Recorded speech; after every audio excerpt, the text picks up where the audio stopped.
Very good evening. Welcome बेटा, welcome to मेडू hub. क्या हाल चाल?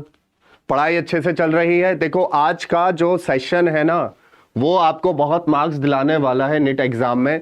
यहां अगर आप देखोगे तो मैं आपको एक एनालिसिस दिखाता हूं कि प्रीवियस ईयर में हमारे पास इस टॉपिक में dual nature of radiation and matter में क्या क्वेश्चन पूछे गए और किस टॉपिक से पूछे गए और हमें इसमें से क्या क्या टॉपिक तैयार करने हैं। बात आ रही है समझ में? तो बेटा स्टार्ट करें आज का सेशन। वॉइस ऑडिबल है सबको? बता दो बेटा, ज्वाइन करो जल्दी से, इंटरेक्ट करो बेटा। इंटरेक्ट करते रहेंगे, डाउट पूछते रहेंगे, बहुत इंपॉर्टेंट है डाउट पूछना। बिना डाउट के फिर आपको बात जो है वो आधी अधूरी रह जाएगी। तो कीप आस्किंग योर डाउट बेटा, डाउट पूछेंगे, बहुत जरूरी है। अब ये चैप्टर मैंने क्यों सेलेक्ट किया? देखो एक तो बहुत इंपॉर्टेंट बात ये है कि छोटा चैप्टर है, क्वेश्चन हर साल आ रहा है, आप देख लो, है ना। ये यहाँ पे एनालिसिस देख लो कि हर साल आपको क्वेश्चन दिख रहा है। और चैप्टर ऐसा कि आप 2 घंटे पढ़ लो, मैं 2 घंटे पढ़ा दूं, चैप्टर तैयार है बिल्कुल। ऐसे चैप्टर्स को करना बहुत जरूरी हो जाता है। देखो तो ऐसे चैप्टर्स को करना बहुत जरूरी हो जाता है क्योंकि यहां पे आप बहुत आसानी से स्कोर कर सकते हैं। आप ऐसे कंपेयर करो, आपने एक बड़ा चैप्टर उठाया, उसमें बहुत मेहनत करी, बहुत ज्यादा क्वेश्चंस थे, ठीक है, बहुत ज्यादा वैरायटी थी, है ना, तो वो और ज्यादा पजल करती है। ऐसे क्वेश्चंस, ऐसे चैप्टर बहुत ज्यादा इंपॉर्टेंट हो जाते हैं क्योंकि आपको कुछ लिमिटेड टॉपिक कर रहे हैं, कुछ लिमिटेड क्वेश्चंस हैं और आपका श्योर एक क्वेश्चन या 2 क्वेश्चन आपके एग्जाम में हो रहे हैं। जो यानी कि अगर मैं आपसे बात करूं कि जो आपने इनपुट दिया, जो आपने मेहनत करी और उससे जो आपको मार्क्स मिले, वो रेशियो यहाँ पे बहुत ज्यादा होने वाला है इस चैप्टर में। तो बच्चे इसी बात से स्टार्ट करें। बात आ रही है सबको समझ में अच्छे से?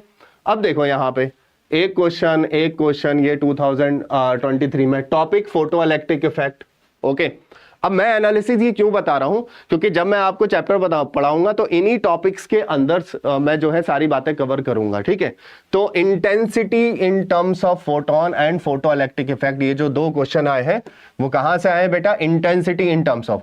अब जब आप स्कूल लेवल पे ये अपना चैप्टर पढ़ते हो तो ये वाला पार्ट मिसिंग होता है वहां से, जो कि बहुत इंपॉर्टेंट है, ठीक है। ये वाला पार्ट मिसिंग होता है। आपको फोटो इलेक्ट्रिक इफेक्ट पढ़ा दिया जाता है, ठीक है, डी ब्रॉगली वेवलेंथ पढ़ लेते हो, लेकिन ये वाला पार्ट जो है वो बहुत इंपॉर्टेंट हो जाता है। समझ रहे हो मेरी बात? तो हम क्वेश्चंस को ऐसे कैटेगराइज कर लेंगे और देखते जाएंगे हमारे सारे क्वेश्चन कवर हो रहे हैं या नहीं, ठीक है। बच्चे सब बात समझ आई अच्छे से? देखो तो डी ब्रॉगली वेवलेंथ से हमारा क्वेश्चन है, डी ब्रॉगली वेवलेंथ से है, de Broglie wavelength and photo electric effect, जहां पे 2 क्वेश्चन पूछे गए हैं। ओके, तो आप देख रहे हैं कि repeatedly de Broglie effect, photo electric effect, और यहां से मैक्सिमम क्वेश्चंस आपसे पूछे गए। एक ये नया सा टॉपिक आपको यहां दिखेगा, force exerted by the radiation, ठीक है। तो ये जो टॉपिक है ये हम कवर करते हैं। तो चलो अब ये एनालिसिस कंप्लीट हो गया, चैप्टर स्टार्ट करें इंट्रोडक्शन से। चलो चैप्टर पे आते हैं बेटा। देखो इंट्रोडक्शन। अब जो लाइट है ना, नेचर ऑफ लाइट, अगर मैं बात करूं नेचर ऑफ लाइट कैसा है, देखो nature of light, nature of light, light का जो नेचर है एक्सपेरिमेंटल, ये पता लगा कि लाइट का जो नेचर है वो डुअल नेचर है। वो 2 तरीके से बिहेव करती है, कभी वो वेव की तरह बिहेव करती है बेटा और कभी वो पार्टिकल की तरह बिहेव करती है। तो इसका नेचर क्या है? Dual nature. कैसा नेचर है बेटा? Dual nature. समझेंगे बात को, डुअल नेचर है इसका। अब डुअल नेचर जो है इसका मतलब ये कभी वेव की तरह बिहेव कर रही है कुछ पर्टिकुलर एक्सपेरिमेंट्स में, कुछ पर्टिकुलर सिचुएशन में, और ये कभी पार्टिकल की तरह बिहेव करती है। तो डुअल नेचर है, तो डुअल नेचर में इसका वेव नेचर है। कैसा नेचर है? Wave nature. Some time it behaves as wave, है ना, तो इसका वेव नेचर है। Some time the light behave as a particle, जिसको आप किसके नाम से जानते हैं बेटा? फोटोन के नाम से आप पढ़ते हैं। किसके नाम से पढ़ते हैं? फोटोन के नाम से। तो ये पता कैसे चला? देखो असल में क्या है कि पहले एक्सपेरिमेंट करे गए और उसके बाद थ्योरी फ्रेम की गई है ना। पहले एक्सपेरिमेंट से समझा गया। तो ये जो वेव नेचर है, तो wave nature of light is justified bye, wave nature of light, wave nature of light is justified bye, light is justified, है ना। कौन से एक्सपेरिमेंट जस्टिफाई करते हैं? यहां से भी क्वेश्चन पूछा गया है, जस्टिफाइड बाय, देखो इंटरफेरेंस, जो आपने वेव में पढ़ा, इंटरफेरेंस, है ना। इंटरफेरेंस के जस्टिफाई करता है कि लाइट वेव है, लाइट क्या है? वेव है। इंटरफेरेंस जस्टिफाई करता है बेटा, इंटरफेरेंस जो आप वेव ऑप्टिक्स में पढ़ते हैं, ठीक है। डिफ्रैक्शन जस्टिफाई करता है कि लाइट वेव की तरह बिहेव करती है, ठीक है, डिफ्रैक्शन। पोलराइजेशन जस्टिफाई करता है कि लाइट जो है वो वेव की तरह बिहेव करती है। तो एक बार क्वेश्चन दे दिया, एक टेबल बना दी, ठीक है, और आपको मैच दी फॉलोइंग कर रहे थे कि आपको ये बताना था कि कौन कौन सी चीजें लाइट का वेव नेचर जस्टिफाई करती हैं, ये बताती हैं कि लाइट वेव है या पार्टिकल है। ठीक है, मेरी बात आ रही है समझ में। इसी तरीके से जो पार्टिकल नेचर है वो किससे जस्टिफाई होता है? पार्टिकल नेचर बेटा देखो, particle nature of light is justified bye, किससे जस्टिफाई होता है? कोई मुझे चैट में बताएगा बेटा किससे जस्टिफाई होता है? इतना पढ़ा हुआ है आपने, मुझे मालूम है। Is justified by photo electric effect, जो हमारा टॉपिक है ना, फोटो इलेक्ट्रिक इफेक्ट से जस्टिफाई होता है। अगर आप फोटो इलेक्ट्रिक इफेक्ट को समझना चाहते हैं तो आपको लाइट को पार्टिकल मानना ही पड़ेगा, आप उसको वेव मान के समझ ही नहीं सकते बेटा। मेरी बात आ रही है समझ में? तो अगर आप फोटो इलेक्ट्रिक इफेक्ट समझना चाहते हैं तो आपको इमेजिन करना पड़ेगा कि लाइट के अंदर एक छोटे छोटे पार्टिकल्स आ रहे हैं। मतलब आप उसको ऐसे रियलाइज कर सकते हैं, मान लो आप कहीं आउटडोर में जा रहे हो और सामने से कुछ सैंड पार्टिकल आपसे आके टकराए, तो यू फील अ पिंच, है ना, एक फील आता है कि यार कुछ पार्टिकल छोटे छोटे मुझसे टकरा रहे हैं। इसी तरीके से हम इमेजिन करेंगे कि लाइट में जो है वो छोटे छोटे एनर्जी पार्टिकल्स होते हैं, जिनको क्या बोला जाता है? फोटॉन्स बोला जाता है। पहले हम उसके बारे में समझेंगे, जब हमें उनका बिहेवियर, उनका नेचर समझ आ जाएगा, ठीक है, फिर हम फोटो इलेक्ट्रिक इफेक्ट को समझेंगे कि हाँ अब इसके बेसिस पर हम फोटो इलेक्ट्रिक इफेक्ट को कैसे डिफाइन कर सकते हैं। मेरी बात समझ में आई? Particle nature of light is justified by photo electric effect and Compton effect. ठीक है, अब ये आपके जो सिलेबस में है वो कॉम्पटन इफेक्ट नहीं है, तो आपको ये नहीं करना, आपको मेनली क्या करना है? फोटो इलेक्ट्रिक इफेक्ट को ही पढ़ना है। ठीक है, यहां से आपके क्वेश्चंस आते हैं। अब बताइए, यहां तक क्लियर है सबको बेटा? अंडरस्टूड अच्छे से? तो मैंने जैसा बताया कि हमारा जो एनालिसिस है वो बिल्कुल प्रीवियस ईयर एनालिसिस है। हम इस चैप्टर को 3 हिस्सों में बांटेंगे कि हमें क्या क्या पढ़ना है। इसमें 3 मेजर आपको हिस्से दिख रहे हैं बेटा, photo electric effect, matter wave, de Broglie wave. एक ये दिख रहा है इंटेंसिटी वाला पार्ट, और ये force exerted by the radiation. Generally होता क्या है कि आप ये वाले पार्ट कर जाते हो, ये वाला पार्ट स्किप हो जाता है और क्वेश्चन इससे पूछ लिया जाता है। एनसीईआरटी में भी बहुत क्वेश्चन दे रखे हैं। तो इन 3 हिस्सों में बांट के हम इसको पढ़ेंगे। देखो अब मैं इसका एक एनालिसिस करके दिखाता हूं आपको कि हम इसको 3 हिस्सों में बांटेंगे। देखो अगर हम ये चैप्टर पढ़ेंगे तो ये तो आपको समझ आ गया कि ठीक है ये नेचर होता है हमारा, इतना ये नेचर है। ठीक है, पार्टिकल नेचर किससे जस्टिफाई हो रहा है? फोटो इलेक्ट्रिक इफेक्ट से। और वेव नेचर किससे जस्टिफाई हो रहा है? Interference, diffraction, polarisation. तो अगर मैच दी फॉलोइंग आ जाएगा तो कर लोगे। वेव नेचर तो 3 एरो बनाने हैं उसके साथ, कौन कौन से? Interference, diffraction, polarisation. Particle nature आ गया तो बेटा 2 एरो बनाने हैं, कौन कौन से? Photo electric effect and Compton effect. I hope understand बेटा। क्वेश्चन अगर किसी का डाउट है तो पूछो। क्लियर? अब देखो, अब इस चैप्टर को हम पढ़े कैसे, मतलब किस हिस्सों में डिवाइड करें तो जो सो दैट आपकी इस पे कमांड ना 100% हो जाए। तो देखो यहां पे मैं बताता हूं आपको, इसको आप नोट डाउन करो। और अगर हम इसको चैप्टर को पढ़ेंगे तो इसमें 2 पार्ट हैं। जैसे अगर आप इसके चैप्टर का नाम देखो, dual nature of radiation and matter, है ना। अगर मैं इस चैप्टर का नाम लिखूं, दिख रहा है ना यहां पे, तो देखो डुअल नेचर ऑफ रेडिएशन। तो 2 क्वेश्चन तो यहीं से बन गए। ये जो डुअल नेचर ऑफ रेडिएशन है, यहां पे आ जाएगा फोटो इलेक्ट्रिक इफेक्ट। ये जो डुअल नेचर ऑफ रेडिएशन आप देख रहे हो, डुअल नेचर ऑफ रेडिएशन में आप 2 चीजें कवर करोगे। क्या चीजें कवर करोगे बेटा? जो एनालिसिस है प्रीवियस ईयर एनालिसिस के अकॉर्डिंग, यहां पे आप 2 चीजें सीखोगे। वो 2 चीजें क्या होंगी, कोई मुझे बताए? ठीक है, ये वो 2 चीजें होंगी बेटा। इसमें intensity of light, intensity of light, layout बनाइए, लेआउट से बहुत याद रहेगा आपको। Intensity of light, radiation pressure, ये क्वेश्चन एनसीईआरटी में गिवन है आप लोगों को। रेडिएशन प्रेशर, ठीक है, फोर्स एक्सर्टेड बाय रेडिएशन,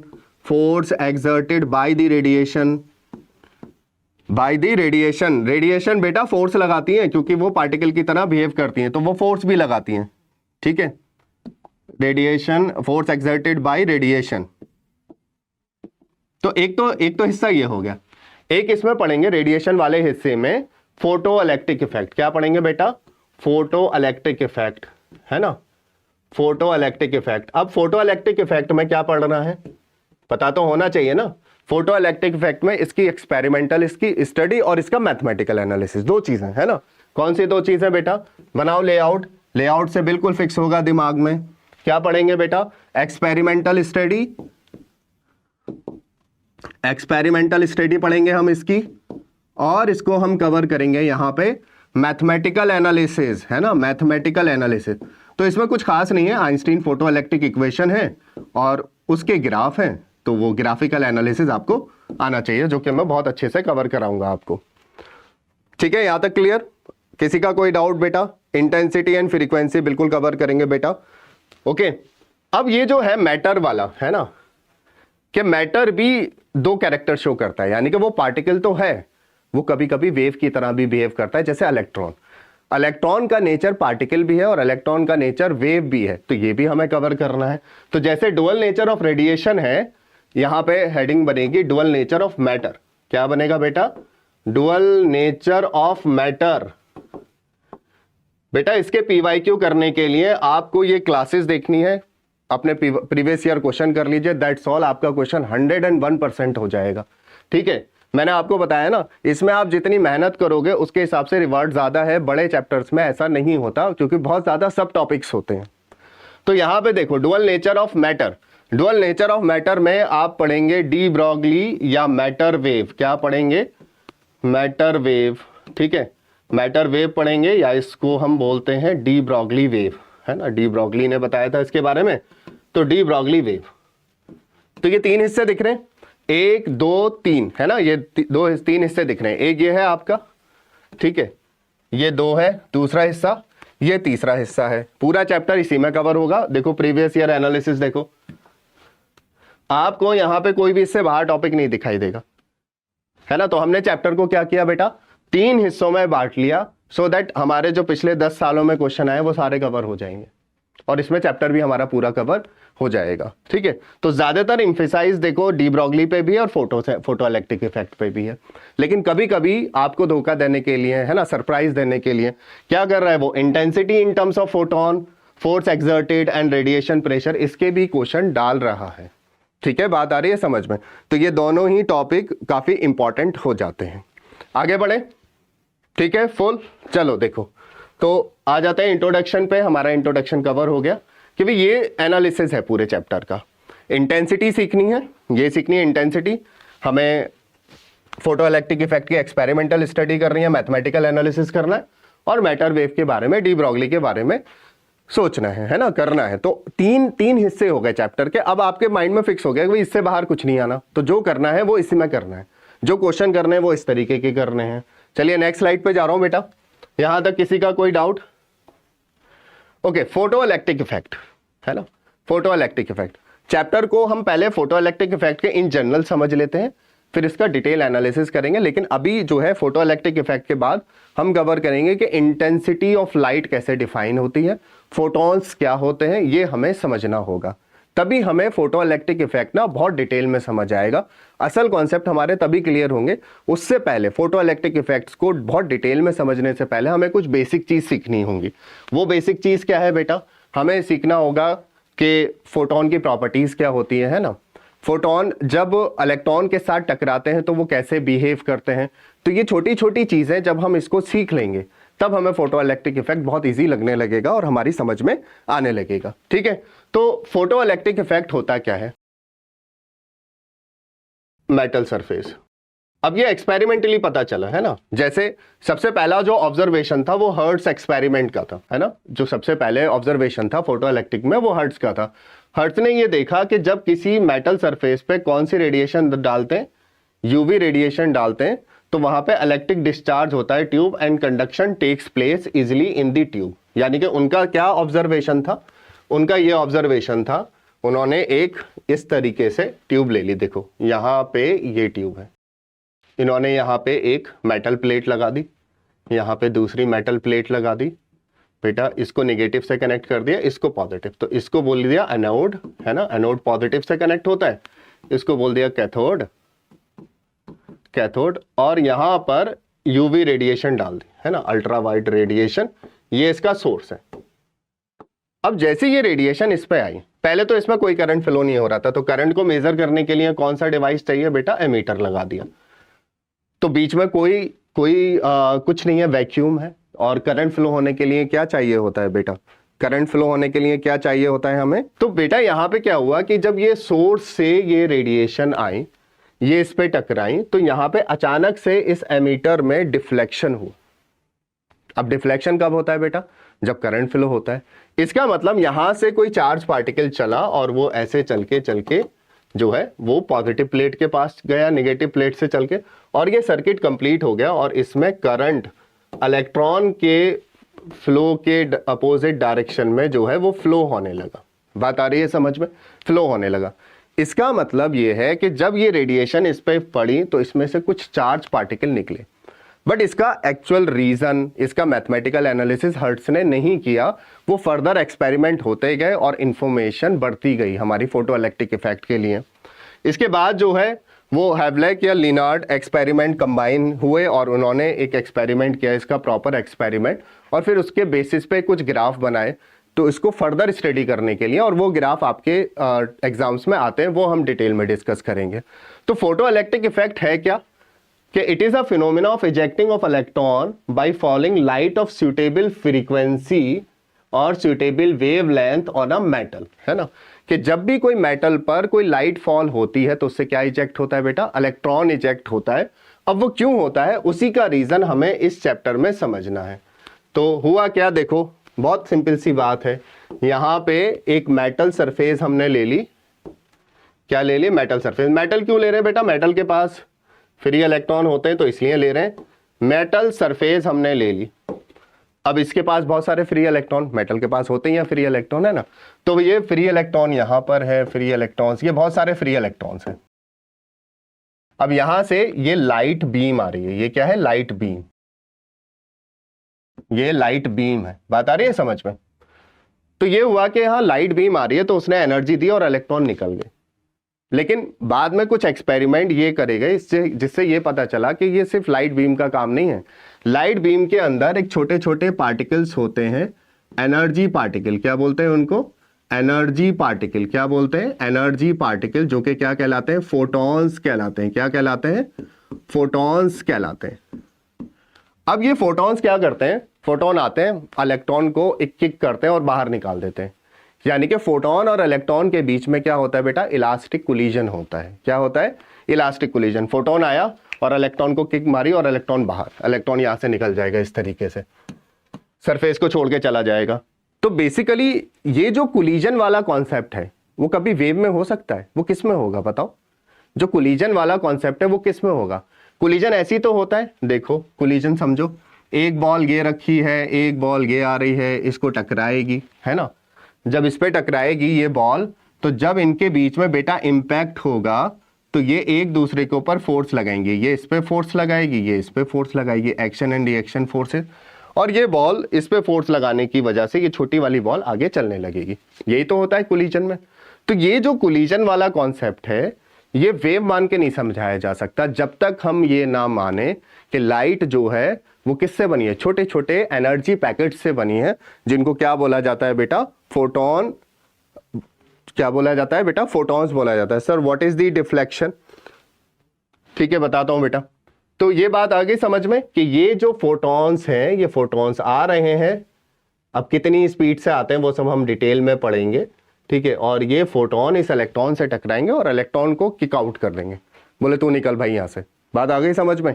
तो बेसिकली यही फिनोमेना है कि it's a phenomena of ejecting electron by falling light of suitable frequency. अब सुटेबल फ्रीक्वेंसी क्यों चाहिए वो हम डिटेल में सीखेंगे, या सुटेबल वेवलेंथ क्यों चाहिए वो भी हमें सीखना है, जिसको हम थ्रेशोल्ड फ्रीक्वेंसी या थ्रेशोल्ड वेवलेंथ के नाम से जानते हैं। Okay, electron are called photo electrons and the current flow in the photo electron is called photo electric current. और इन इलेक्ट्रॉन्स की वजह से जो करंट फ्लो होता है उसको क्या बोलते हैं, फोटो इलेक्ट्रिक करंट बोलते हैं। अब ये है बेसिक बात, है ना। हमने समझ लिया कि फोटो इलेक्ट्रिक इफेक्ट है क्या, क्योंकि बीइंग अ फर्स्ट क्लास तो बताना तो पड़ेगा आपको कि फोटो इलेक्ट्रिक इफेक्ट होता क्या है। अब इसका बहुत डिटेल मैथमेटिकल एनालिसिस भी हम जल्दी ही स्टार्ट करेंगे, लेकिन उससे पहले you should know the property of photons, ठीक है। प्रॉपर्टीज ऑफ फोटॉन्स क्या होती है, तो हमने ये एज्यूम किया, चलो तो देखो हमने ये डायग्राम दोबारा बनाना है और बड़े ध्यान से समझना है। यहां पे ये इलेक्ट्रॉन्स है मेटल के ऊपर, ये बहुत सारे इलेक्ट्रॉन्स है, फ्री इलेक्ट्रॉन, इनको कुछ एनर्जी चाहिए होती है निकलने के लिए। क्यों चाहिए होती है बेटा एनर्जी, मैं बता रहा हूं। देखो ये लाइट बीम है, देखो लाइट बीम, ये लाइट बीम है। अब यहां पे देखो ध्यान से, जैसे आपने एटॉमिक स्ट्रक्चर पढ़ा बेटा, ये न्यूक्लियस है, ये इलेक्ट्रॉन है, ये इलेक्ट्रॉन है, यहाँ पे इनर मोस्ट इलेक्ट्रॉन आते हैं आपके, मान लो केस है ना N1 में आगे, फिर ये इलेक्ट्रॉन्स आएंगे, मान लो ये इलेक्ट्रॉन है। अब इस इलेक्ट्रॉन को निकालने के लिए कुछ एनर्जी चाहिए, क्योंकि ये क्या है, न्यूक्लियस से बाउंड है बेटा, न्यूक्लियस इस पे फोर्स लगा रहा है, अट्रैक्टिव फोर्स। तो इसको निकालने के लिए कुछ एनर्जी चाहिए। वो एनर्जी किसकी फॉर्म में हो सकती है बेटा, हीट की फॉर्म में हो सकती है, लाइट की फॉर्म में हो सकती है। तो जब वो एनर्जी हमें लाइट से मिलती है, लाइट के फोटोन से मिलती है, उसी इफेक्ट को हम क्या बोलते हैं, फोटो इलेक्ट्रिक इफेक्ट। तो यहाँ पे मेटल सरफेस है, मेटल के अंदर एटम है, एटम के अंदर वो इलेक्ट्रॉन है, उसके न्यूक्लियस से बाउंड है।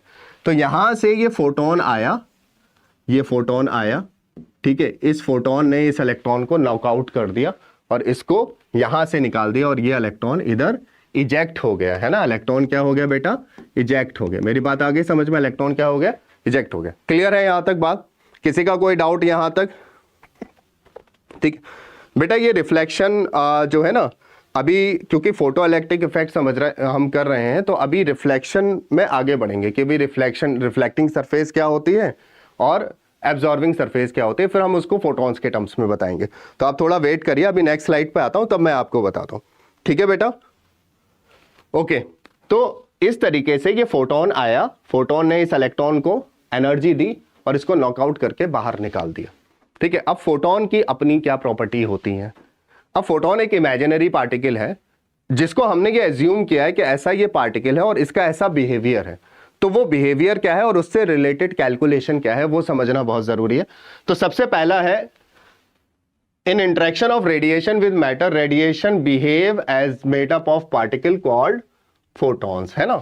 जब कोई रेडिएशन मैटर से टकराती है तो वो पार्टिकल की तरह बिहेव करती है, जिसको हम क्या बोलते हैं, फोटोन बोलते हैं। यानी कि ये जो लाइट है, ये लाइट छोटे छोटे एनर्जी पैकेट्स से बनी हुई है, एनर्जी पैकेट्स हैं, ठीक है, एनर्जी पैकेट्स हैं, और ये लगातार इसके मेटल सरफेस के ऊपर स्ट्राइक कर रहे हैं, आके गिर रहे हैं, ठीक है, ऐसे करके ये आके यहाँ पे गिर रहे हैं लगातार लगातार, जैसे बारिश होती है ना। तो ऐसे एज्यूम कर सकते हैं कि बारिश हो रही है और उसकी बूंदें जो है वो किसी सरफेस पे गिर रही हैं। तो जो ड्रॉप है बेसिकली वो कैसे बिहेव कर रही है, एक फोटोन की तरह बिहेव कर रही है। वो अपने साथ कुछ एनर्जी ला रही है ना। वो चल के आ रही है तो उसके पास कुछ एनर्जी होगी, काइनेटिक एनर्जी होगी, मोमेंटम होगा। तो वो वाली चीज इन फोटोन्स के पास है ना। और जैसे आप कैरम खेलते हो मान लो, है ना, जब आप कैरम खेलते हो तो इस तरीके से आपका, देखो मैं बताता हूं, है ना, आपने कैरम खेला तो आप उसमें कोलिजन का तो इस्तेमाल कर रहे हो, ये है ना। अब आपके यहाँ पे ये सारा रखा है और आपने इसको हिट कर दिया इससे।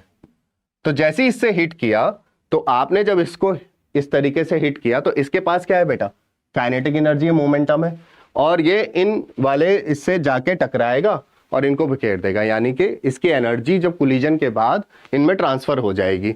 इसी तरीके से बेटा हम समझ सकते हैं कि बहुत सारी बॉल्स रखी हैं, क्या रखी हैं, बहुत सारी बॉल्स रखी हैं यहाँ पे, है ना।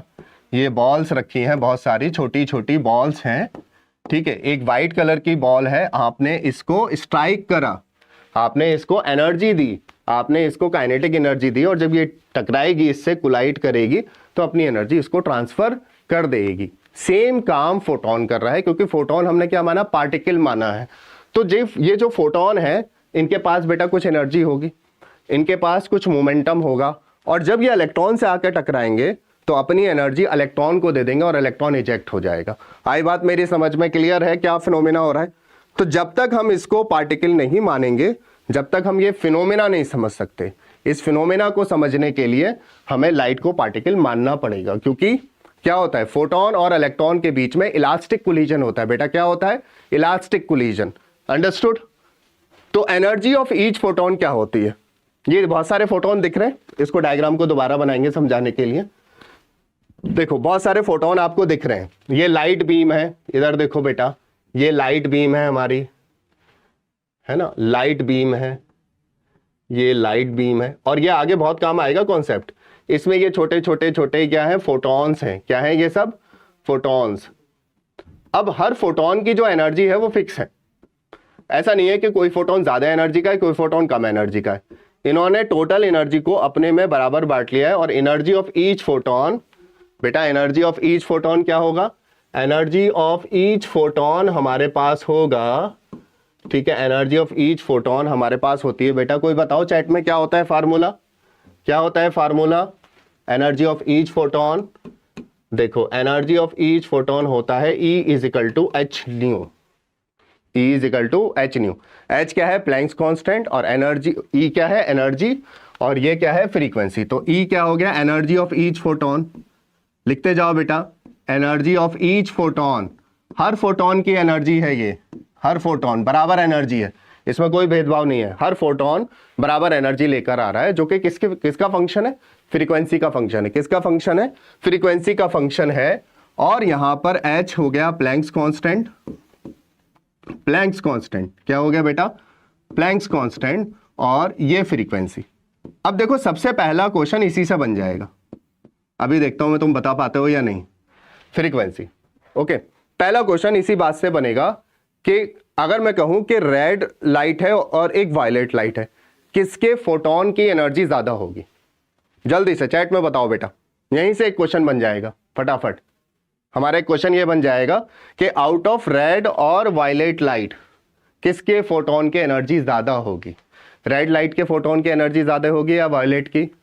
EM वेव पढ़ा है थोड़ा बहुत। देखो तो अगर मैं आपसे कहूं कि कौन से फोटोन की एनर्जी ज्यादा होगी, है ना, which photon have more energetic, है ना, जैसे which photon have more energy, which photon have more energy बेटा, है ना, मोर एनर्जी, किसकी एनर्जी ज्यादा होगी? मोर एनर्जी, रेड और वायलेट। बेटा जल्दी से, है ना, चैट में आंसर आना चाहिए, देखें कौन कौन बताएगा आंसर जल्दी से। किस फोटोन की एनर्जी ज्यादा होगी? आप कहोगे सर देखो ये बहुत आसान सा क्वेश्चन है, आप ये जानते हो कि वायलेट की फ्रीक्वेंसी रेड से ज्यादा होती है, ठीक है, तो H वायलेट, H रेड, तो भाई वायलेट का जो फोटोन है उसकी एनर्जी रेड वाले फोटोन से ज्यादा होगी। तो पहला पॉइंट, पहला क्वेश्चन, पहला पॉइंट, पहला क्वेश्चन, और ये पूछा गया है, इस तरीके के क्वेश्चन पूछे गए हैं, तो पहला पॉइंट और पहला क्वेश्चन आपके सामने है। बिल्कुल डेफिनेटली बेटा, this lecture is sufficient for NEET. आप इसको देखिए, रेगुलर देखिए, मैं सारी चीजें एक एक चीज कवर कराने वाला हूं आपको। इस लेक्चर के बाद आप हर क्वेश्चन कर लोगे, ठीक है, क्लियर? तो देखिए, तो एनर्जी क्या है? एनर्जी किसकी ज्यादा होगी? किसके फोटोन ज्यादा एनर्जी कैरी करेंगे? किसके? वायलेट के फोटोन ज्यादा एनर्जी जो है कैरी करेंगे। वायलेट की फ्रीक्वेंसी ज्यादा होती है रेड से, इसलिए वायलेट का फोटोन ज्यादा एनर्जेटिक होगा, वो ज्यादा एनर्जी लाएगा अपने साथ, है ना, रेड का कम लाएगा। बात आ रही है समझ में? इस तरीके से और के भी कंपेयर कर सकते हैं। अब इसी पॉइंट से बात खत्म नहीं हो जाती, इसी पॉइंट पर और हम क्या सीख सकते हैं, है ना, इस पॉइंट से हम क्या सीख सकते हैं वो देखते हैं। एक तो ये चीज हो गई हमारे पास, क्या एनर्जी है, इस पॉइंट को लेके मैंने आपको क्वेश्चन भी कराया, ये दिख रहा है ये वाला पॉइंट, ठीक है, ये एनसीईआरटी के पॉइंट है एज इट इज। एनसीईआरटी में ये फोटॉन्स की प्रॉपर्टी दे रखी है। अब क्वेश्चन ऐसे ही तो बनाएंगे एनसीईआरटी में से, ठीक है, तो उन्होंने ये वाला क्वेश्चन उठा, ये वाला पॉइंट उठा लिया, ये क्वेश्चन बना दिया यहाँ पे। समझ आ गई बात? ठीक है, इसी तरीके से अब जरा यहां आ जाओ कि भी एनर्जी ऐसे लिख दी मैंने फोटोन की, तो मैं इसकी एनर्जी ऐसे भी लिख सकता हूं। देखो अब ये वाला काम जो है वो बहुत इंपॉर्टेंट है कैलकुलेशन पॉइंट ऑफ व्यू से। Energy of photon, energy of photon, energy of photon, question इसी से होंगे। एनर्जी ऑफ फोटोन, आपने बोला सर ये एच न्यू होता है, ठीक है, एच न्यू है। क्या हम इसको लैम्डा के टर्म्स में एक्सप्रेस कर सकते हैं, वेवलेंथ के टर्म्स में? हर फोटोन की जो स्पीड है वो स्पीड ऑफ लाइट है, क्योंकि लाइट स्पीड, जो लाइट की स्पीड होती है, रेडिएशन उसी स्पीड से ट्रैवल करते हैं, दैट इज 3 × 10⁸ मीटर पर सेकेंड। तो उसके अंदर जो फोटोन आ रहे हैं वो भी स्पीड से आएंगे। ऐसा तो नहीं है फोटोन स्लो चल रहे हैं, लाइट फास्ट चल रही है तो फोटोन पीछे रह गए, ऐसा नहीं होता ना, फोटोन लाइट के साथ आ रहे हैं। तो अगर मैं कहूँ what is the speed of photon, तो बताओ कौन बताएगा बेटा? What is the, good evening बेटा, गुड इवनिंग बेटा, वेरी गुड इवनिंग, ठीक है। तो आप मुझे बताओ कौन सा जो है, मैंने कहा ये है, तो लैम्डा के टर्म्स में कैसे एक्सप्रेस करें? लैम्डा के टर्म्स में होगा एससी बाई लैम्डा, क्योंकि हम जानते हैं वेलोसिटी ऑफ वेव होता है लैम्डा इंटू फ्रीक्वेंसी। अब लाइट के केस में बेटा ये बन जाता है सी, स्पीड ऑफ लाइट। क्या बन जाता है? Speed of light. लैम्डा ये रहता है, फ्रीक्वेंसी को म्यू लिख सकते हैं, तो फ्रीक्वेंसी को हम लिख सकते हैं बेटा c by lambda. Now this relation is very important for calculation point of view. अगर आपने इस चैप्टर में गलत कैलकुलेशन कर दी तो आप फंस जाओगे, आप इसका क्वेश्चन सॉल्व नहीं कर पाओगे। तो उसका सही तरीका क्या है वो मैं आपको बताता हूं। एनर्जी जनरली जो होता है ना, जैसे आपने जब हाइड्रोजन का स्ट्रक्चर पढ़ा होगा तो उसमें जो एनर्जी लेवल होते हैं, जैसे N1 का 13.6 EV होता है, N2 का जो एनर्जी लेवल है वो 3.4 माइनस में 3 EV होता है। तो एटॉमिक लेवल पे जो इलेक्ट्रॉन बाउंड है उनकी एनर्जी जनरली इलेक्ट्रॉन वोल्ट्स के ऑर्डर की होती है।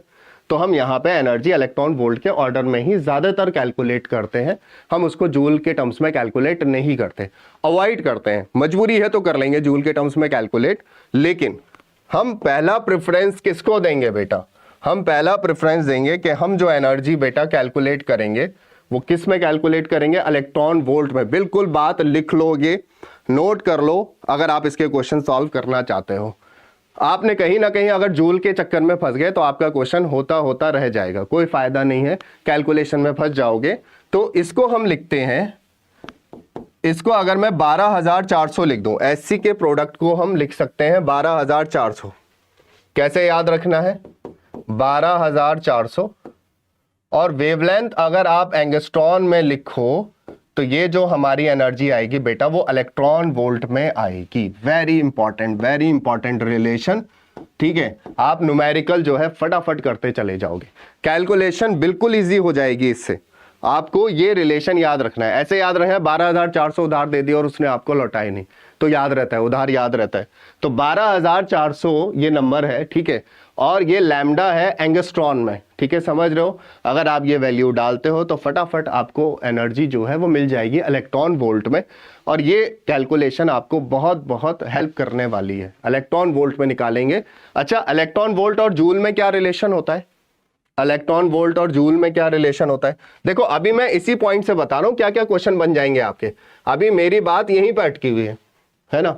मैं ये बता रहा हूं कि एनसीईआरटी का जो पॉइंट लिखा है, एनसीईआरटी में जो पॉइंट दे रखा है वहां से एग्जामिनर कैसे क्वेश्चन निकालता है वो मैं आपको रिलेट करना चाह रहा हूं। तो इसीलिए ये मैंने एनसीईआरटी के पॉइंट ऑलरेडी यहाँ पे मेंशन कर रखे हैं कि ये जो एक्सप्रेशन दिख रहा है उसको और कितना एलोबरेट किया जा सकता है। I hope understand. तो बेटा एनर्जी ये आ जाएगी और एनर्जी ये आ जाएगी इलेक्ट्रॉन वोल्ट में, और हमें मालूम होना चाहिए, ये हमने इलेक्ट्रोस्टेट में पढ़ा है, एक इलेक्ट्रॉन वोल्ट जो है वो 1.6 इंटू 10⁻⁻19 जूल के बराबर होता है।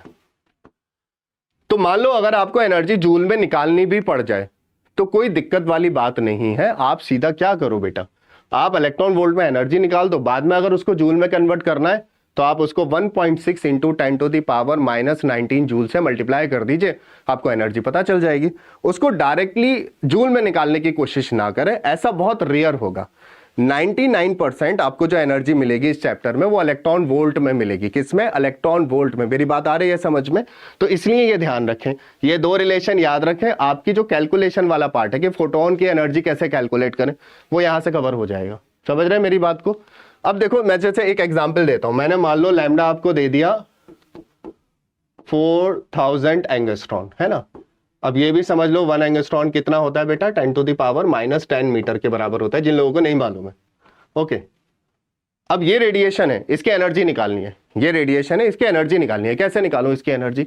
आप बोलोगे ठीक है सर ये हम जानते हैं 12,400, ठीक है, 12,400 डिवाइडेड बाई, हमें रेडिएशन जो है, रेडिएशन की जो वेवलेंथ है वो किस यूनिट में रखनी है? एंगस्ट्रॉन में रखनी है।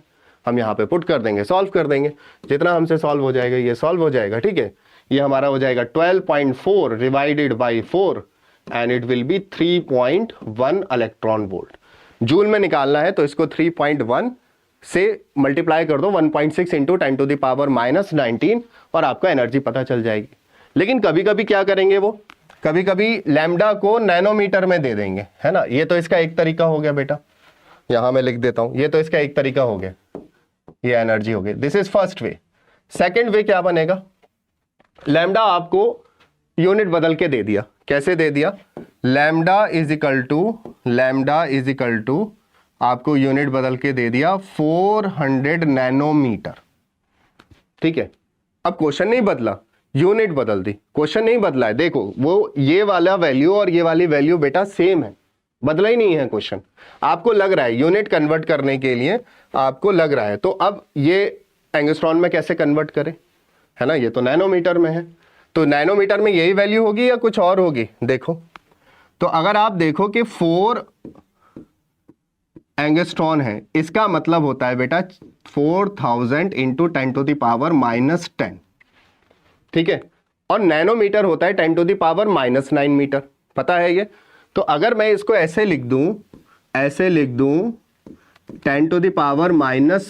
इंटू 10⁻⁻9, जरा ये देखना, ये एक 0 10⁻⁻1 खत्म कर देगा, तो क्या हो गया बेटा 4 नैनोमीटर, है ना। तो आप तो कहोगे ये तो एग्जामिनर कुछ नहीं है, बेवकूफ बना रहा है, ये तो बात तो वही है, वैल्यू तो वही है, ये वाली वैल्यू है।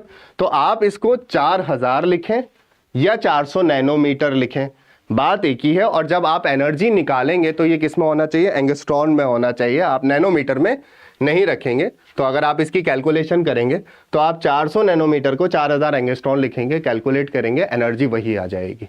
ठीक है, तो इस तरीके से आपको घुमाया जाएगा क्वेश्चंस में, और आपको ये बात ध्यान रखनी है कि इसमें कंफ्यूज नहीं होना है। चलिए आगे बढ़े। अब मैंने कहा कि पार्टिकल है, तो बेटा जब पार्टिकल चल के आता है तो उसके पास एनर्जी होती है, एनर्जी हमने देख ली क्या है, उसके पास मोमेंटम भी होता है, उसके पास मोमेंटम भी होता है। तो what is the momentum of photon, देखिए, तो मोमेंटम ऑफ फोटोन पे आ जाते हैं, दूसरे पॉइंट पे आ जाते हैं इसकी। देखिए मोमेंटम ऑफ फोटोन, तो linear momentum of photon, linear momentum of photon, photon का लीनियर मोमेंटम क्या होगा, तो ये होता है P is equal to h by lambda. क्या होता है, P is equal to h by lambda, P is equal to h by lambda, h Planck's constant, lambda उसकी वेवलेंथ। और कोई तरीका है इसको एक्सप्रेस करने का, ठीक है, ये दो फार्मूले याद होने चाहिए इसमें, एक एनर्जी का एक मोमेंटम का। और कोई तरीका इसको हम कैसे कैलकुलेट करें, और कोई तरीका हो सकता है फ्रीक्वेंसी और सी के टर्म्स में। अगेन हम जानते हैं कि सी जो होता है वो बेटा लैम्डा इंटू फ्रीक्वेंसी होता है। तो अगर मुझे लैम्डा की वैल्यू चाहिए तो सी बाई म्यू लिख सकता हूं, तो P is equal to h c by mu. ठीक है, और जब आप इसको सॉल्व करेंगे तो एच म्यू बाई सी ऐसे लिख सकते हैं मोमेंटम को। पहले ये रिलेशन समझिए, क्योंकि न्यूमेरिकल तो इसी पे बेस्ड है, तो हम इस रिलेशन को ऐसे लिख सकते हैं।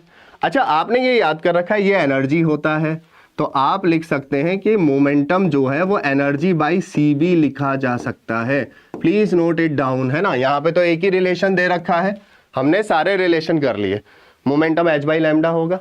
ठीक है, अब यही डी ब्रॉगली वेवलेंथ बन जाएगा आगे जाके। डी ब्रॉगली ने कुछ नहीं करा था, उन्होंने लैम्डा पकड़ के इधर शिफ्ट कर दिया, पी पकड़ के इधर शिफ्ट कर दिया, बस, और नोबेल प्राइज जीत लिया, है ना। तो उन्होंने क्या कहा कि अगर फोटोन पार्टिकल की तरह बिहेव कर सकता है तो पार्टिकल भी वेव की तरह बिहेव कर सकते हैं। उन्होंने सिर्फ ये इंटरचेंज करा था। तो ये रिलेशन इसलिए भी इंपॉर्टेंट हो जाता है कि यहीं से हम डी ब्रॉगली वेवलेंथ भी आगे चल के इस चैप्टर में कवर करेंगे। तो एक रिलेशन ये बॉक्स में बंद है, एक रिलेशन हमारा पास ये दूसरे बॉक्स में बंद है, और ये तीसरा रिलेशन एनर्जी के टर्म्स में भी हम लिख सकते हैं कि मोमेंटम क्या होगा। तो whenever a particle move, particle की कैरेक्टरिस्टिक क्या है बेटा, जब भी कोई पार्टिकल मूव करता है तो उसके पास एनर्जी और मोमेंटम होता है। अब मान लो मैंने एक स्टोन लिया और किसी के मार दिया फेंक के, तो चोट लगेगी ना उसके, क्यों लगेगी, क्योंकि वो जो पार्टिकल है उसके पास मोमेंटम है और उसके पास काइनेटिक एनर्जी है, और वो जब किसी चीज से टकरा रहा है तो उस पर फोर्स लगा रहा है, फोर्स एक्सर्ट कर रहा है ना, तभी तो चोट लगेगी।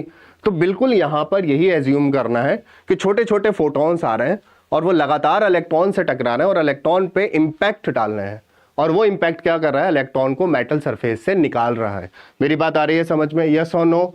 ठीक है, चैट में रिप्लाई करते जाओ बेटा अच्छे से, वेरी गुड, ओके। तो यहां पे अगले पॉइंट पे आ जाते हैं। All photon of light particle frequency and wavelength have same energy which is H new, ये हम ऑलरेडी कवर कर चुके हैं। मोमेंटम ये होता है, ये दोनों पॉइंट हमारे कवर हो गए। अगले पॉइंट पे देखते हैं, ये इंटेंसिटी उसकी कुछ भी हो वो हम अभी बाद में कवर करेंगे। Photon are electrically neutral and not deflected by electric and magnetic field. अब आ जाते हैं इस पॉइंट पे, ये हमारा डाउट भी था कि भी डिफ्लेक्शन क्या होता है, तो इस पॉइंट पर आते हैं। देखो,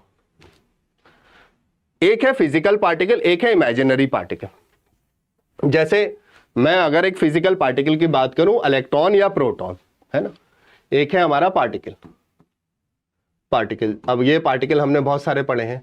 हमारा इलेक्ट्रॉन हो सकता है, प्रोटॉन हो सकता है बेटा, न्यूट्रॉन हो सकता है, यही तो हमने पढ़ा। न्यूट्रॉन हो सकता है, इसके ऊपर निगेटिव चार्ज होता है, इसका मास होता है। ये पॉजिटिव चार्ज होता है, इसका भी मास होता है। ये न्यूट्रल होता है, इसका भी मास होता है। तो अब इन पार्टिकल का क्या है कि अगर आप इसको इलेक्ट्रिक और मैग्नेटिक फील्ड में रख दो या ये मूव कर रहे हो तो ये डिफ्लेक्ट हो जाते हैं, यानी कि इनका रास्ता बदल जाता है फोर्स लगने की वजह से। जैसे फॉर एग्जाम्पल मैंने ये कैपेसिटर प्लेट ले ली, ये थोड़ा आपने इलेक्ट्रोस्टैट में पढ़ा है तो वहीं से मैं कॉन्सेप्ट ले रहा हूं। ये निगेटिव प्लेट है, इलेक्ट्रिक फील्ड का डायरेक्शन ये होगा पॉजिटिव से निगेटिव। ये प्रोटॉन है,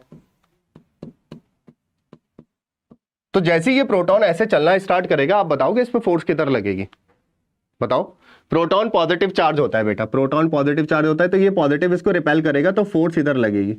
और इस फोर्स की वजह से इसका पाथ ये होना चाहिए था, लेकिन ये इस तरीके से हो जाएगा, तो इसका पाथ चेंज हो गया। तो इसी चेंज ऑफ पाथ को क्या बोलते हैं? डिफ्लेक्शन।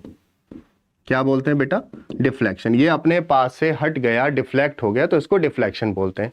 लेकिन फोटोन क्योंकि इमेजिनरी पार्टिकल है तो बेटा ना उस पर पॉजिटिव चार्ज होता है ना निगेटिव चार्ज होता है।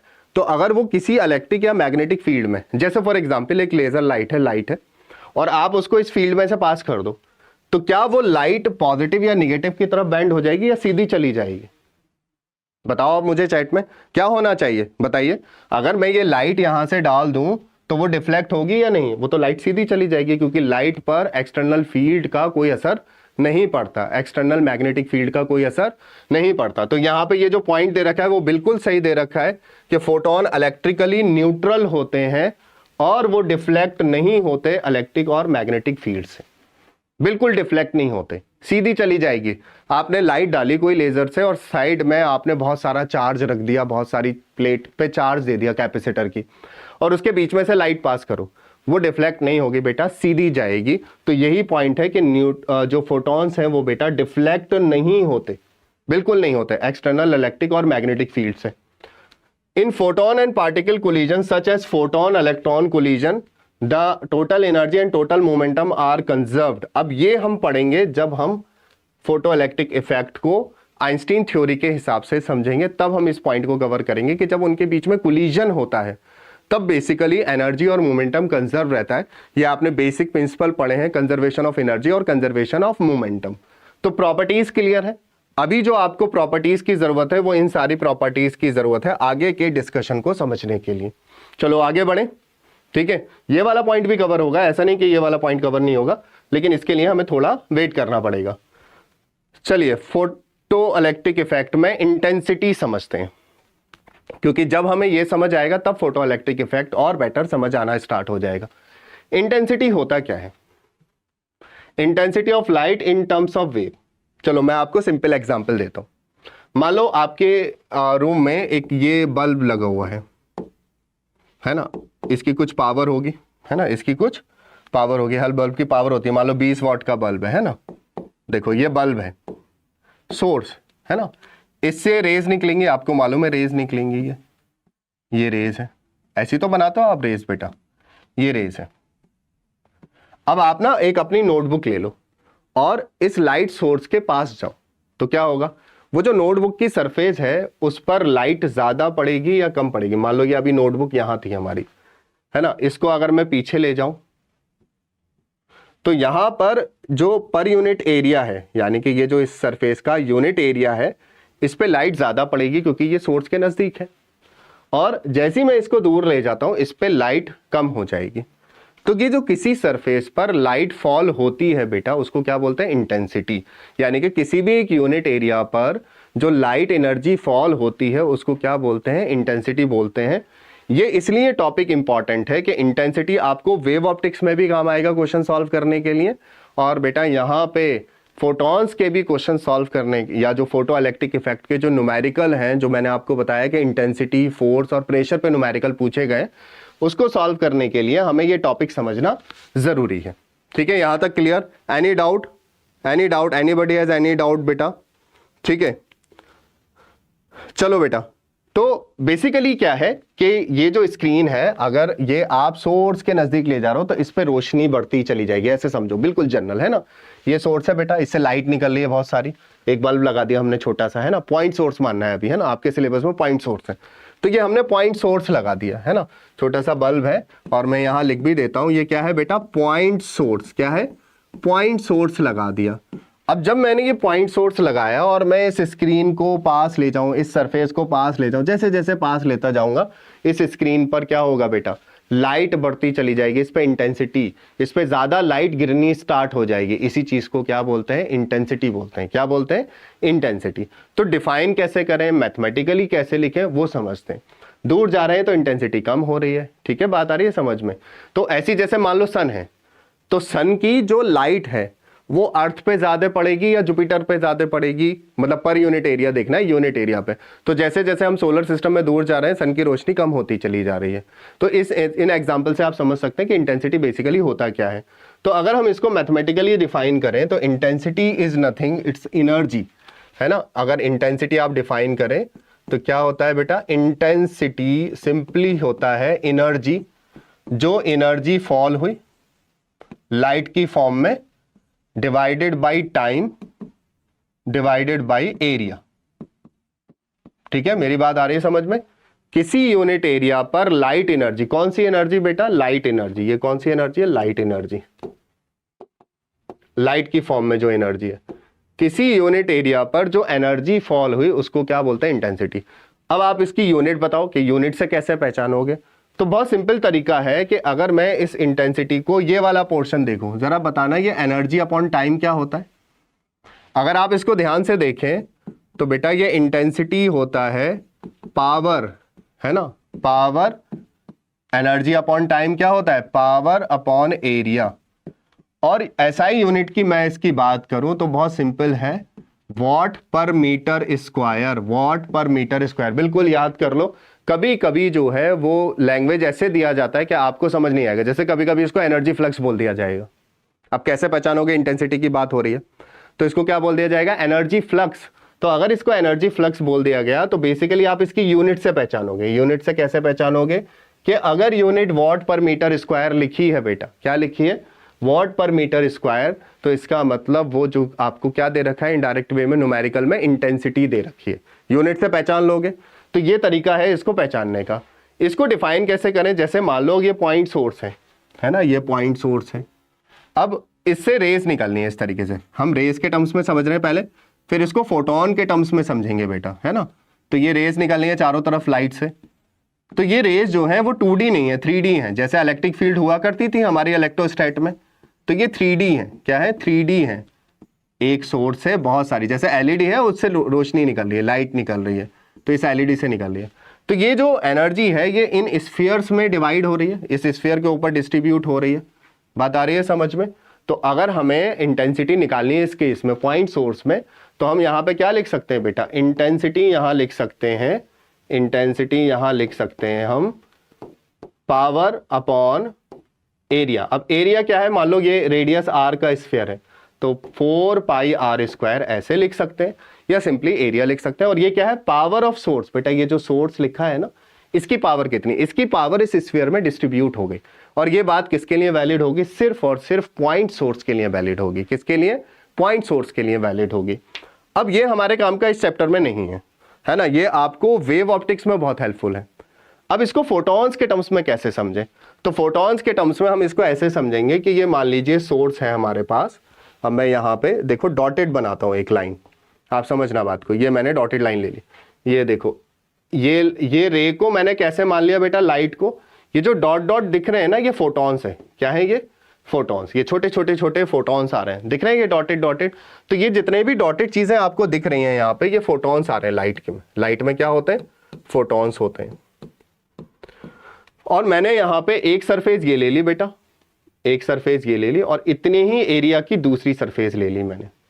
आप बताओ किस पर ज्यादा फोटॉन्स फॉल हो रहे हैं, किस सरफेस से ज्यादा फोटोन आके टकरा रहे हैं, इस वाली सरफेस से या इस वाली सरफेस से? सेम सरफेस है, पहले ये सोर्स के नजदीक है, बाद में मैं इसको दूर ले जा रहा हूं, तो अभी पर यूनिट एरिया या इस टोटल एरिया पे ज्यादा फोटोन आ रहे हैं, ठीक है। ऐसे जैसे सोर्स से बहुत सारे ड्रॉप्स आ रही हैं, है ना, तो अगर आप उसके नजदीक चले गए तो उस पर ज्यादा फोटॉन्स फॉल होंगे, यानी कि फोटोन की इंटेंसिटी बढ़ गई, ज्यादा फोटोन फॉल होने लगे, यानी कि उस सरफेस को बेटा ज्यादा एनर्जी मिलने लगी, और कम फोटोन फॉल होने लगे तो उस पर कम एनर्जी मिलने लगी। तो आगे चलकर जब हम पढ़ेंगे कि फोटो इलेक्ट्रिक इफेक्ट में इंटेंसिटी और फ्रीक्वेंसी का क्या रोल होता है, वहां पे फिर आपको ये चीज हेल्प करेगी, इमेजिन करने में हेल्प करेगी। तो मैंने कहा कि अगर मुझे ये इंटेंसिटी डिफाइन करनी है तो कैसे डिफाइन करूं, इन टर्म्स ऑफ फोटोन। देखो इंटेंसिटी अगर मुझे in terms of photon define करनी है, क्या है बेटा हमारी heading, intensity in terms of photon. इससे बहुत सारे कंसेप्चुअल, इससे बहुत सारे बेटा कंसेप्चुअल एंड न्यूमेरिकल आपके कवर होंगे इस टॉपिक से, इस पर्टिकुलर चैप्टर में, है ना। तो न्यूमेरिकल्स अगर आपको कवर करने हैं और कंसेप्चुअल कवर करने हैं तो आपको ये फोटोन का आइडिया होना चाहिए कि फोटोन के टर्म्स में हम इंटेंसिटी को कैसे एक्सप्रेस करते हैं। देखो तो मैंने कहा कि इंटेंसिटी, मुझे ये तो मालूम है कि इंटेंसिटी होती है बेटा एनर्जी, क्या होती है, एनर्जी अपॉन में एरिया और टाइम, ठीक है, energy falling on unit area per unit time, है ना, यही तो है इंटेंसिटी। अब जो इसकी एनर्जी है, बीम की एनर्जी, मान लो ये बीम है, तो इसकी एनर्जी जो होगी वो n times of h new होगी। ये कैसे लिखा मैंने, बहुत इंपॉर्टेंट लॉजिक मैं आपको बताने वाला हूं, ठीक है। n is the total number of photon falling on this surface, ये बेटा सरफेस है, ये सरफेस है, इस सरफेस पे कितने फोटोन फॉल हो रहे हैं वो n है। तो हर जो ये जो बीम है ये फोटोन से बनी है, तो इसके अंदर बेटा फोटोन है, मान लो n नंबर ऑफ फोटोन है, इसके ऊपर 100 फोटोन फॉल हो रहे हैं, 200 फोटोन फॉल्स हो रहे हैं, तो हो क्या रहा है, जितने ज्यादा फोटोन्स फॉल होंगे उतनी ज्यादा एनर्जी इस सरफेस पे पड़ रही है। देखो यहाँ पे देखो ध्यान से, ये कितने हो रहे थे, 1 2 3 4 5 6 7, ये बहुत सारे फोटोन इस पे फॉल हो रहे हैं, लेकिन इनकी गिनती यहाँ पे आते आते कम हो गई। यानी कि जब कोई सरफेस या स्क्रीन इस सोर्स के नजदीक आएगी तो इस पर ज्यादा फोटॉन्स फॉल होंगे, जब आप इसको दूर ले जाओगे तो इस पर कम फोटॉन्स फॉल होना स्टार्ट होंगे। तो इस पर फोटॉन्स जो फॉल होंगे वो क्या है, number of photon, these are the total number of photons, total number of photons, ठीक है, total number of photons, photons falling on surface, बेटा क्या है, फॉलिंग ऑन सरफेस। तो जब आपने ये बात समझ ली, इसके बेसिस पे आप फोटो इलेक्ट्रिक इफेक्ट समझ पाओगे कि टोटल फोटोन किसी सरफेस पे कितने फॉल हो रहे हैं। जब तक आप ये बात नहीं समझोगे आपसे न्यूमेरिकल सॉल्व नहीं होंगे, ठीक है, क्लियर है बात। चलो तो ये हो गया रिलेशन, इस पे न्यूमेरिकल कैसे बनते हैं वो देखते हैं। देखो ये क्वेश्चन आपका नीट 2021 में पूछा गया, आपसे पूछा गया नंबर ऑफ फोटॉन्स, आपको बताना है number of photons per second on an average emitted by source of monochromatic light of wavelength 600 nanometre. देखो वही चीज आ गई जो हमने अभी पढ़ी थी, delivers a power of 3.3 into 10⁻³ what. और आपको ये बताना है कि उस सरफेस पे कितने फोटोन फॉल हो रहे हैं। तो सिंपल लॉजिक क्या बताया बेटा, एनर्जी ऑफ फोटोन क्या होती है, देखो इंटेंसिटी होती है, समझिए बात को, इंटेंसिटी होती है बेटा पावर, या हम बेसिक से लिखते हैं क्या होती है बेटा, एनर्जी, है ना, एनर्जी अपॉन टाइम, ठीक है, डिवाइडेड बाय एरिया, ठीक है। इस एनर्जी को आप लिख सकते हैं, एनर्जी अपॉन टाइम को लिख सकते हैं बेटा पावर, पावर अपॉन एरिया, ठीक है, और ये आपकी इंटेंसिटी, ठीक है। अब इंटेंसिटी जो है बेसिकली वो कैसे निकालेंगे, ये होता है नंबर ऑफ फोटोन जो फॉल हो रहे हैं, ठीक है, multiply by energy of each photon h new, और बेटा ये हो गया पावर, पावर। और अगर पर यूनिट एरिया ले लें तो 1 मीटर स्क्वायर ले लें, ठीक है। आपसे पूछा गया है नंबर ऑफ फोटोन पर second on an average emitted by a monochromatic source, है ना, तो कितने सोर्स से वो निकल रहा है, तो टोटल पावर एन न्यू हो गया। पावर आपको दे रखा है बेटा, कितना दे रखा है, 3.3 इंटू 10⁻³ पावर दे रखा है। आपको इंटेंसिटी निकालनी है तो n number of photon into energy of photon. Energy of photon कैसे निकालेंगे? देखो एनर्जी ऑफ फोटोन आप निकालेंगे, देखिए यहाँ पे एनर्जी हो जाएगा h न्यू होता है, ये हो जाएगा hc बाई लैम्डा। क्या हो जाएगा? hc by lambda. आपको c मालूम है, आपको लैम्डा मालूम है, यहाँ पे वैल्यू डालिए, कैलकुलेट करिए। पावर हमें कितना दे रखा है बेटा? 3.3 इंटू 10 टू द पावर -3। हमें n की वैल्यू निकालनी है। यहाँ से हम क्या वैल्यू डालेंगे? h की value 6.6 into 10 to the power -34। देखो यहाँ पे गिवन है, हमें गिवन है यहाँ पे, ठीक है। हमारे पास c की स्पीड कितनी है? 3 इंटू 10 टू द पावर 8 है। लैम्डा कितना दे रखा है बेटा? 600 नैनोमीटर। नैनोमीटर का मतलब क्या होता है? 10 टू द पावर -9। आप इसको सॉल्व करो, आपको n पता चल जाएगा। आप इसको सॉल्व करेंगे तो जो आपका n आएगा वो 10 टू द पावर जो है वो 16 इलेक्ट्रॉन्स फोटॉन्स आ जाएंगे कि कितने photons basically per unit area fall हो रहे हैं। तो अगर आपने ये कैलकुलेशन समझ ली, तो आपका एक क्वेश्चन जो है वो एग्जाम का हो जाएगा। अब इससे आगे जो हम कवर करेंगे नेक्स्ट क्लास में वो बेसिकली फोटो इलेक्ट्रिक इफेक्ट, इसके बेसिस पे कैसे एक्सप्लेन किया जाता है, उसकी एक्सपेरिमेंटल स्टडी क्या है, उससे रिलेटेड ग्राफ क्या बनते हैं और उससे रिलेटेड आइंस्टीन ने क्या कंट्रीब्यूशन दिया, उस पर हम कैसे एक्सप्लेन करेंगे।